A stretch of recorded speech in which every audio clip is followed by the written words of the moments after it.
transformation, the main conflicts, and what Maas is really trying to say. Okay, so the book basically throws you in about 3 months. All right, so you want the real essence of Sarah J. Maas's A Court of Mist and Fury, but quickly, right? Get straight to the core. Yeah, cut through the noise. That's the plan for this deep dive. Exactly. We're digging into the plot, the big themes, everything important from Book 2 in the Court of Thorns and Roses series. It's all about Fair Archeron, picking up after the pretty intense events of the first book. Right. So our mission today is to unpack her transformation, the main conflicts, and what Maas is really trying to say. Okay, so the book basically throws you in about 3 months after Under the Mountain. No time wasted. Not at all. And you see Fair immediately as she's struggling, nightmares, depression, a lot of guilt. And she's engaged to Tamlin, but that relationship, it changes fast, doesn't it? Really does. He's trying to be protective, but it morphs into something really controlling. She feels trapped. It's that overcorrection, maybe? Yeah. Trying too hard to keep her safe. Perhaps, but it stifles her. Yeah. And then bam, the wedding. We expect this big celebration, but Rysand crashes it. he does. Shows up to enforce that bargain they made. You know, the 1 week, month deal. Yeah, suddenly that deal becomes her escape route, almost. Absolutely. And the Night Court, especially Valaris, it's just a world away from the Spring Court. How so? What's the main difference she feels? Respect, mostly, and encouragement. Rysand actually pushes her to learn about her new high fae powers, to train. It's not about confining her. And he's got his crew there, right? The inner circle. Yes. Amryn, Mor, Cassian, Azriel, they become this incredibly important support system for her. Key to her healing, definitely. They help her build back her confidence. So she's finding her footing personally, but there's still this massive external threat looming. Oh yeah, the King of Hybern. He's the big bad this time around. What's his goal? He wants to tear down the wall between the human and fairylands, and he plans to use the Cauldron, this super powerful ancient artifact, to do it. Okay, serious stakes. So Fair and the Night Court crew have to stop him. Pretty much. They go on these really dangerous missions, like stealing the 2 halves of the Book of Breathings, which they need to counter the Cauldron. Sounds intense. And these missions, they're not just about the plot, are they? They affect the characters, too. Definitely. They push Fair's abilities to the limit, force her to grow, and, crucially, they deepen her bond with Rysand. Okay.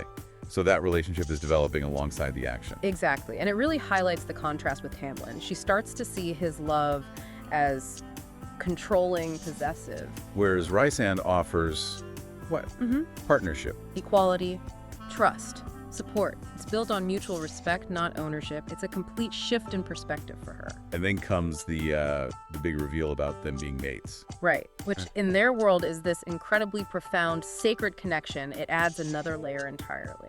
So things are heating up romantically and politically. Where does it all lead? To a major confrontation at Hybern's castle. They try to nullify the Cauldron. Fair really steps up, takes charge. But it doesn't go smoothly, I'm guessing. Yeah, not at all. There's a betrayal by the mortal queens who are supposed to be allies. And Tamlin, What does he do? he makes a deal with Hybern. Basically sells out Prithian to get Fair back. It just screams possessiveness. Wow. So it all kind of explodes at the end. Pretty much. But Fair makes this incredibly calculated move. She agrees to go back with Tamlin to the Spring Court. Wait, why? After everything. To act as a spy. For Rysand and the Night Court, it's a brilliant strategic play. Shows how far she's come. That's a huge turnaround from the beginning. So pulling back, what are the core themes we're seeing here? Trauma and healing are massive. Fair's journey is like a deep dive into recovering from PTSD, finding strength through self-discovery, and, importantly, support. And empowerment, obviously. Yeah. Going from victim to active agent. Absolutely. She reclaims her power. And the book heavily explores what healthy relationships look like, contrasting Tamlin's control with Rysand's partnership. Plus, we got a lot more world building, right? More fairy courts, more politics. Yeah, the world expands significantly. So wrapping it up, the key takeaways are Fear's journey from trauma to empowerment, the huge difference between controlling love and real partnership, and this ever-present threat to their world. I think the real aha moment is seeing Fair choose her path, choose healing, choose strength, choose partnership, instead of just reacting to things. That's a great point. It makes you think. Well, here's something to mull over.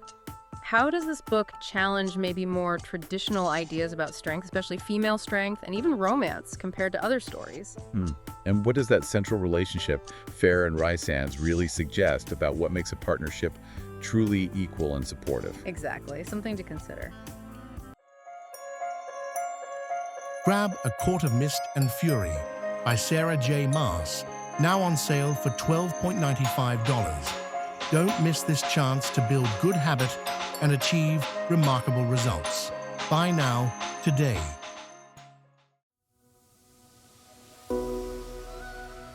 Like and subscribe for more Bookhaven podcasts.